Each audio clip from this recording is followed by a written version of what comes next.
if he manages to do this first try, we actually already got a winner because Nalle has done all the problems first go.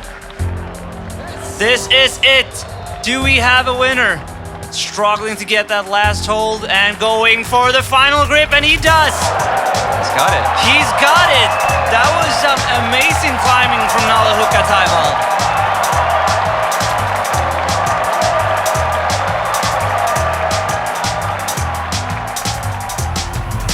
Mä oon viimeiset vuodet reissannut niin kuin ihan ympäri maailmaa.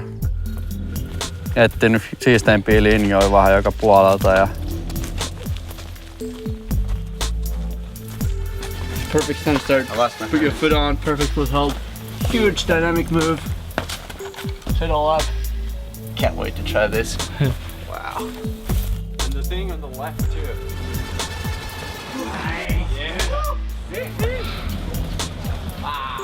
Yeah! We're back and they let us in. Good. Good. Yeah. Original.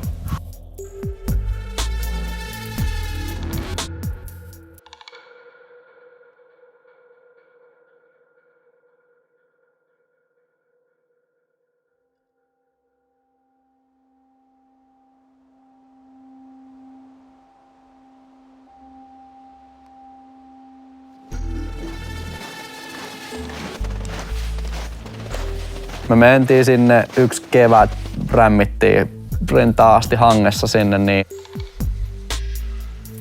mä olin silleen wow, niin kuin, että tää on ihan siisteimpi juttu, mitä mä oon ikin Suomessa nähnyt tai missään nähnyt. Kyllä se niinku otteen näyttää olevan, mutta sen näkee sitten, että meneekö. Sen jälkeen mä nyt oon sitä työstänyt useamman vuoden. Kymmeniä kertoja käynyt siellä aina tikkaiden kaa ja pädien kaa ja köysien kaa koittaa työstää sitä. That's like the only hold that there is in the machine is over there. Oh.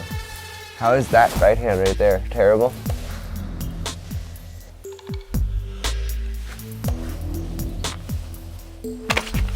Oh!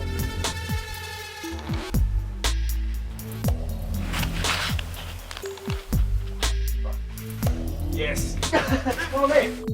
Kyllä niin kuin kaikki niin kuin tommonen, mikä mua kiinnostaa, niin on luonnollista ja niin kuin luonnon muovaamaa. Siistiä kyllä, että löytää jotain näinkin hienoa, lähdet kotiin.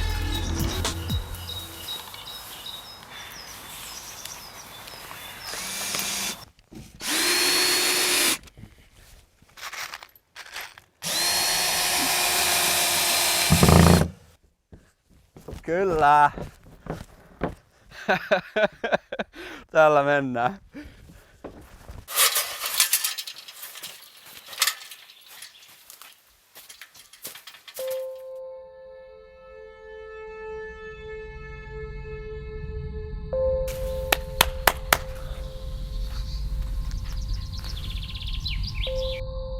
Jos se niin kuin ikin tulee menee, niin kyllä se on niin paljon vaikeampi kuin mikään muu. Hiuksen hieno raja, kun etsitään niin kuin ihan tollaisia maailman vaikeimpia reittejä.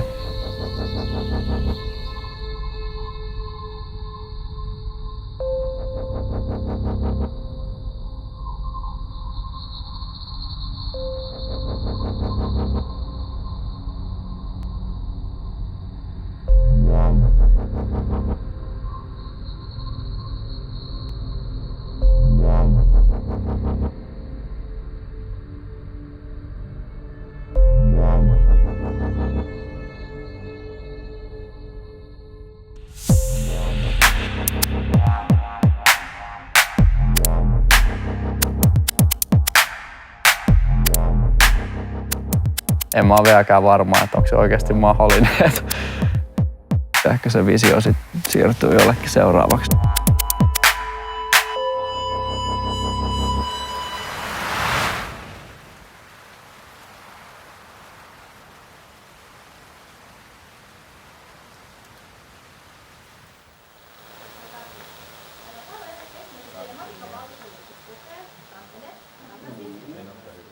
Sitten käydään leirikouluohjelma yhteisesti läpi. Huomennahan se ohjelma koittaa.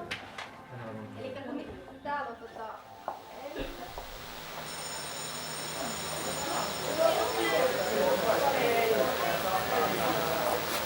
Sinä päivänä, kun mä olin Nummessa, niin oli viileä itätuuli ja kivi oli kylmä.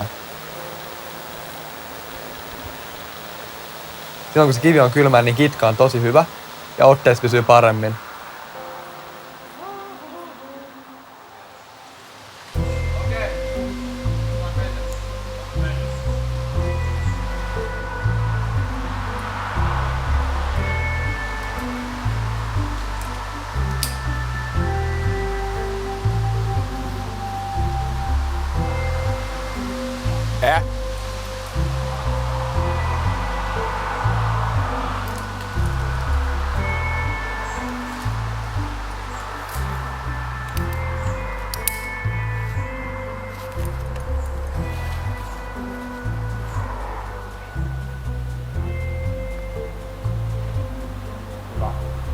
Ihan rauhoittaa.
No kun lopulta pääsee tällaisen projektiin, mitä on yrittänyt monta päivää, niin se tulee vähän semmoinen tyhjä olo.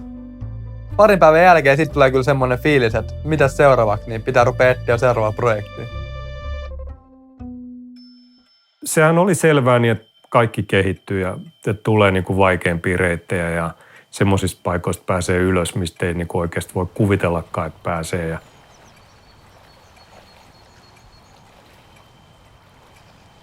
jotenkin pohti, että missä kohtaa tulee raja vastaan, mutta eipä se nyt vielä ole tullut vastaan. Ja hyvä niin. Hyvä niin. No mä oon kyllä aika tyytyväinen suoraan sanoisin. Mä en olisi ikinä uskonut, että mä sitä teen tällä reissulla. En mä tiedä, miksi mä sinne lähdin, mutta hyvä, että lähdin. Vaikka kyllä jännitti aika paljon enemmän kuin edellisellä kerralla tai sitten silloin aikanaan, kun sitä kiipeili. Niin erittäin hyvältä tuntui.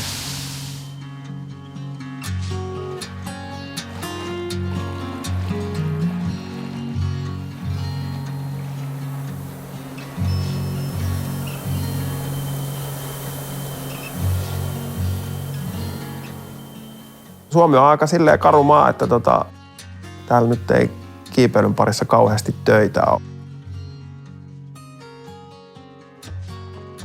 Piti sitten alkaa tekemään elämässä vähän valintoja, että millä sitä saa sitten murua rinnalle. Ja siinä tuli aika pitkä tauko niin kuin silleen, että kiipeilin niin kuin muutaman kerran 2 viikossa maksimissaan ja välillä ei ollenkaan. Ja ihan turhaa kyllä.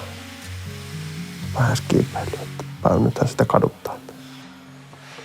10-luokalla mä muistan, että mä lintsasin koulusta ja menin Itäkeskuksen kirjastoon. Mulla oli 2 kirjaa. Mulla oli Matti ja Jokisen Alppien seinämillä ja sitten Kastin Rebuffaa Alppihuippui vallottamassa. Ja se oli mun niinku koulunkäyntiä tähän nykyiseen työpaikkaan. Useamman ihmisen kanssa keskusteltu monta vuotta, että nyt tämä kiipeily tarvii tavallaan niin kuin semmoisen kunnon kiipeilyseinän, että semmoisen korkean kiipeilyseinän, joka on rakennettu ihan vartavasten kiipeilyharjoittelua varten.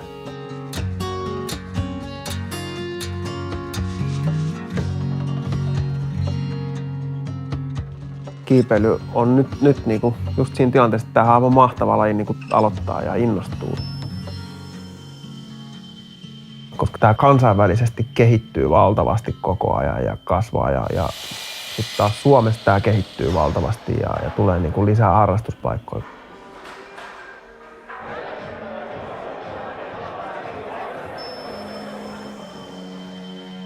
Sitten myöskin löydetään uusia ulkokiipeilypaikkoja koko ajan. Ja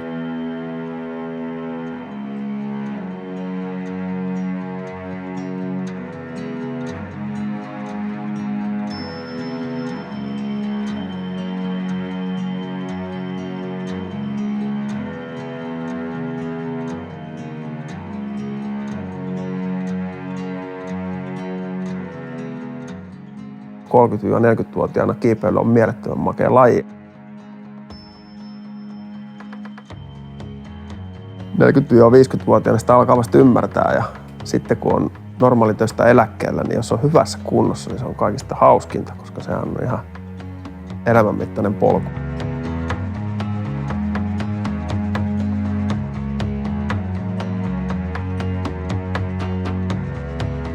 Se oli 80-luvun puolivälissä. Lauttasaaren rannoilla seurasimme, kun poikamme harjoittelivat purjehduskilpailuja varten.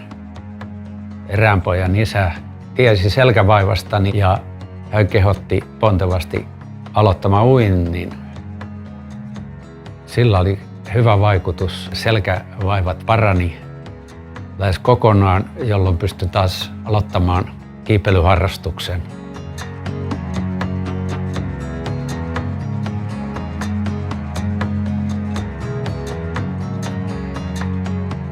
Kiipeily oli sen jälkeen ainoa kohde.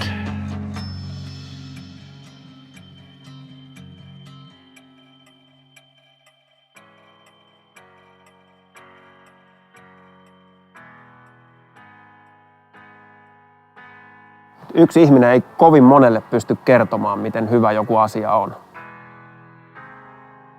Mutta niille muutamille, joille se kertoo, niin ne ottaa se ihan tosissaan ja alkaa sitten tekemään sitä.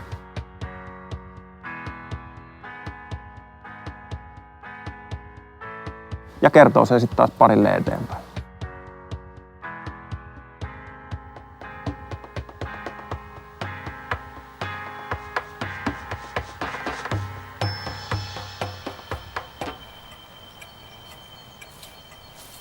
No huuhuu. Siis mikä tää on? Tää on ihan kipeä hieno.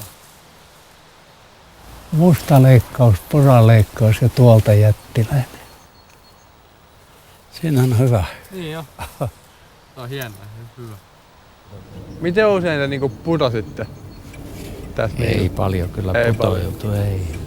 Ei halua putoa. Ei.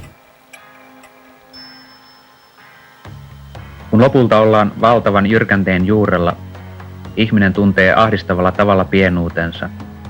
Kaikki on aivan toista kuin aikoinaan kirjoista lukemalla oli kuviteltu. Ellei rohkeus tai voimat ole tähän mennessä pettäneet, nousu pääsee alkamaan.